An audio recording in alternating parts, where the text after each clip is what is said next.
Kweduno mabuja akanaka tauya nonhaudzo zuva ranyasi zuva rechigumi noribodzi mumwedzi waMbudzi. Ipapa tiri kutanda tichirangarira munhoroondo Ian Douglas Smith yagoita yaagoti iye kuzvitonga kwache kuzere kubva kunyika yeBritain UDI pachirungu Unilateral Declaration of Independence mugore ra1965. Aitoti ndiri kuzvitongawo kuzera wakomana rekaiti ringe zviri munhau nyasi. Ipapa Wozanu PF kwamutoko kwedu kuno mumiriri wavo mudare paramende Isaac Tasikani agoti iye kwai agodanidzira kutoti kuno vanhu vaari kuda kuti afundzise kuti vagotore zvitambi zvokutyaira dzimotika marezinesi. Ipapa kwai basa racho rokutanda kuvafundzisa zvokudzidzira kuti vatore provisional pokare wozoenda koita zvomadhiramuzvo kwai ipapa pari kutodiwa madhora $33 $33. Hino kuti njei mariyo rekai tigoringa, asi wagonzi wari kuzviitira pachikoro chomunashe wobva wasaya kuti kohoko wamwe wari kureketa masoko okuti kwai kwagonzi kuri kudiwa basi wanosvika $20 wosaya kuti wanhu $20 wechidiki wari kuboikepi pokare vanenge vari tandira papi chaipo. Zvizhinji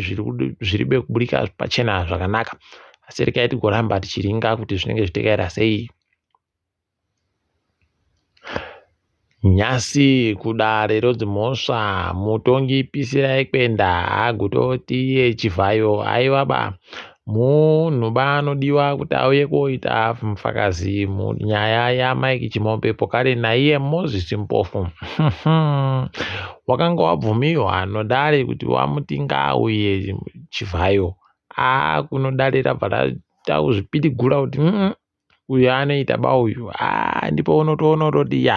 akaita kuti dzvi chaiko, kuti dzvi pakuru chaiko. Rekai tirambe takairinga iyoyi tinenge tichikuona nyepa pazvinoperera. Wazhinji wahwadziwa nyasi pawangu akaringira kuti ana Johnson Timba wanobuditsiwa mujere hede paribe kubuditsiwa paemhanduwe izvi watonzi aiwa ngavazobenuke kudare zuva rechigumi nonhanhatu mumwedzi uno kuti tigowanyepa kuti wachapuwa bhero chere kana kuti zvinenge zvitekera sei. Unobva wanatsa kuona kuti idina yawe pakaita kunyangariwa apa, asi rekai tirambe takandozviringa kuti zviri kuenda nopapi. Mary Mubaiwa agotenda kudare achiseenzesa gweta rache Beatrice Mutetwa achitoreketa kuti chirekai wakomana ndizorore ndireke kuramba ndichindonzi ndino mhosva iri kuferefetiwa kana kuti iri kuendesiwa kudare ndiite inonzi pachirungu permanent stay of prosecution. Mabuja aidi kutasva mbada aidi unotoda kuti ubva waite kuziva kuti uchareka kugara pamusoro payo nekuti ukandoreka basi aidi inokupedza ukunyopora chaiko. Ndozvaakiitika izvezvi, achiribe gumbo achiribe ruoko rubodzi obva waziva kuti pakanyangariwa apa achiri kundoendesiwa basi kumatareko paribe chisvinu ipapo. Kuno vamwe mbavha wakaba mariyo pagoromonzi papurazi yatagokunyepai masondora pfuura rino atobatiwa uye anga aribe kuziva kuti pano kamera iri kutora zvese zvaagoita manje abva abatiwa iye ndiye achanyepa vamwe kuti wabuya achewaripi pokare kuti wakaitei nomari apa kamari kawanenge wari kusungiwa kamari karibe kana nzero pane nyaya apa. Rekai tirambe takazviringa hedu asi zvinoita kurwadza. Nyasi bato roZanu PF rareketa nyahwa yaLilian Timvers kwayatisiya uya kwayanga akaisiwa kuchipatara choAvenues ndikwasaikira unotondoteyo apfa ngaazorore murugare hache pachiribe zvimwe zvokuita zvizhinji naye. Mumiririri wenyika yeAmerica Pamela Tremont kwaya agoreketa kuti imi ndiri kuzviziva kuti kwai wasoro wenyika wari kuramba kunditeera kwese kandinoenda kunditeera pese pandinenge ndiri wachindotiteera palibe zvinhu zvawanenge wachindoita wakundonditeera kuno ndikushaba ndinokushaiba regai tirambe takazviringa kuti zvichaita sei peno achachinjiwa kana kuti zvichadini. Heno ipapa tatagara kanguva refu tiribe kana mumiriri munyika medu muno wenyika yeAmerica unobva watoona kutoti kuno zvimwe zvinenge zvichiitika kuseri zvisingazikanwi nevanhu vazhinji, asi regai tirambe takazviringa.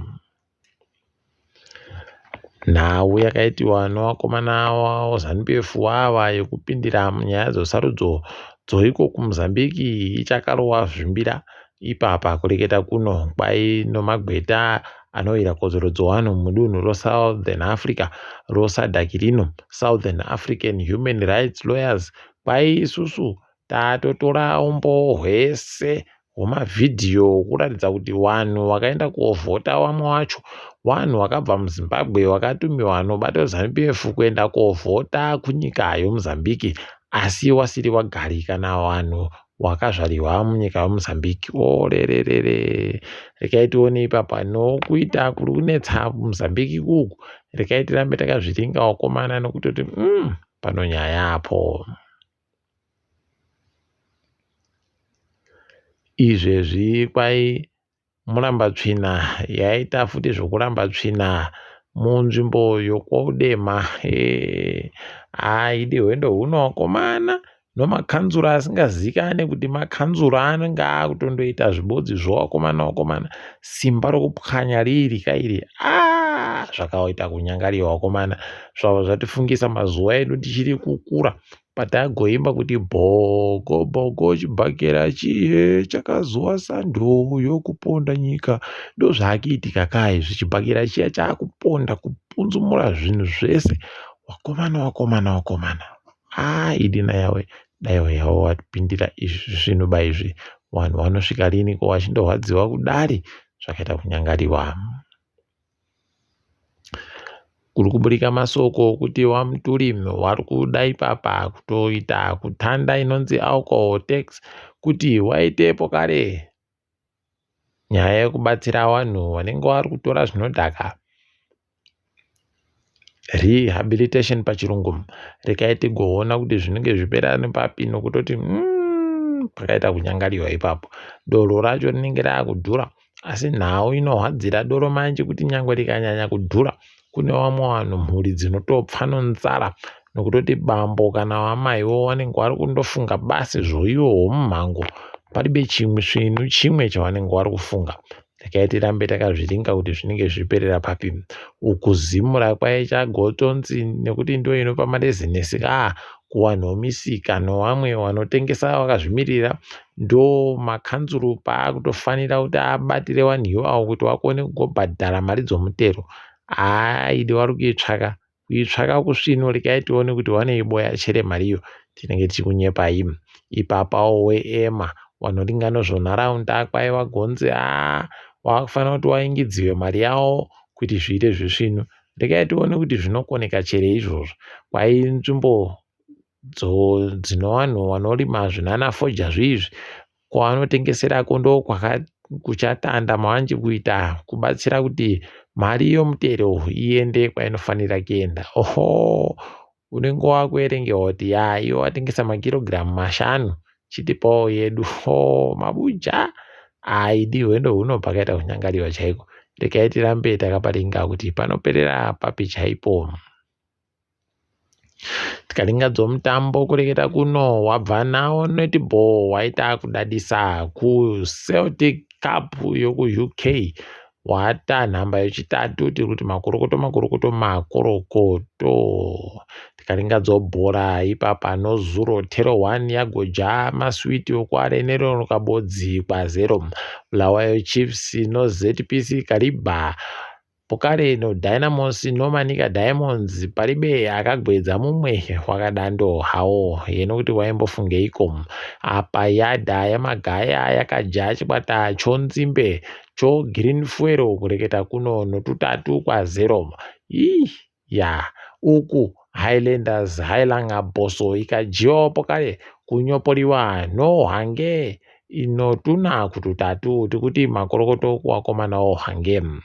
ipapa chakanyatsa kutifadza cheGutu Pirates yakaratidza pachena kuti inoshaba wafana ZANU-PF wawa wafana waFarajerewo ZANU-PF Caps United kepekepe wakawanyopora 2-0 tikuti makorokoto kucheGutu Pirates tolingadzo pasirese ipapa kwai South Africa iri kuhwadzisa vanhu nokutoti mari yavari kuseenzesa yakaita kunyangariwa kureketa kuno kwai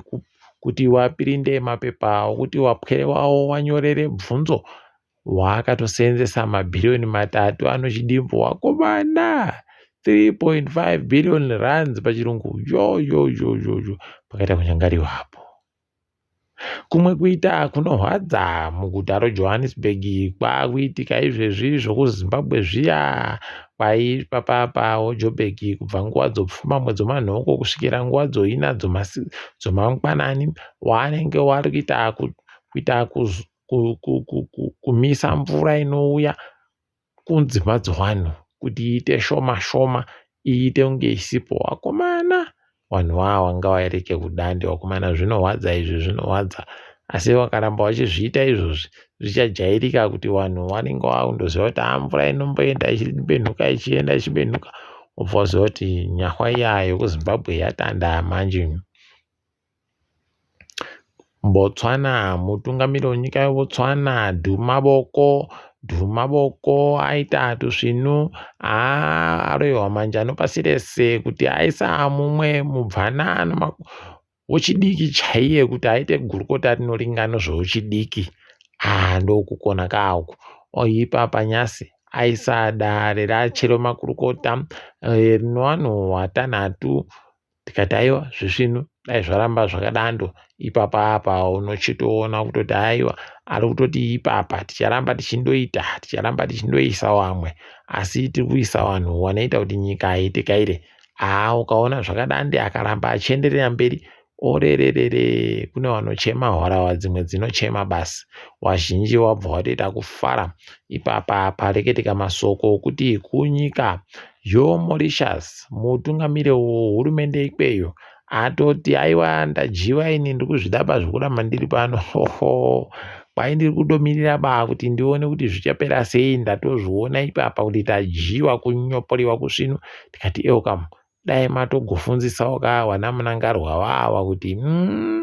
zvinonzi ndajiwa kana munhu wajiwa palibe chakanyangara palibe uyanga kuno heno mabuja rikaitiramba takazviringa. Wanhu kuMozambique wachiri kundoita zvokuratidzira basi kureketa kuno toramba tichindoti pakaita kunyangariwa kubiriwa kwesarudzo dzawo kwakaita kuvhiringidza vazhinji kwakaita kuvhiringidza hurumende rekai tione kuti zvinoperera papi apa masoja akundotenderera achindoritaira achipfura vamwe achiita sei rekai tirambe tichiona kuti vanoramba vakadandocherekana kuti zvinochimbidza kukuwa. Kuruburika mavhidhiyo ari kunzi watiramba wagotoreketayo kutoti wakomana ndichindopinda handiri kuda kubva ndatotanda izvezvi kutoti pachiribe zvokunzi ngochani kana kuti munhu anoti ndiri mukadzi ndakuda kuita murume kana anoti ndiri murume ndada kuita mukadzi wakomana rekai tizvione kuti zvinokoneka chere zvinoitika izvozvo heno ticharamba hedu takandozviringa kuti zvinenge zviitika chere apa nyika dzoSADC kwai zviri kutohwadza kutoti padziri kuuya kosangana kuHarare zuva rochi13 mwedzi uno paribe nyaya yoMozambique iri kunyanya kuda kureketeka ipapo kwai nyaya zhinji yaoda kutoreketa inyaya yoDRC haidi unobva waona kuti mukatungamirwa nombafa zvinhu zvese zvinotanda kundoitirwa zvochikopokopo pese asi zvichihwadza. Rekai tirambe takazviringa kwazvinoperera kunoita tsvimbo nodowe mabuja munondoziva tinokunyepai manyasi rekai tidipfamire pano ndini wenyu Mhanduwe Onhau.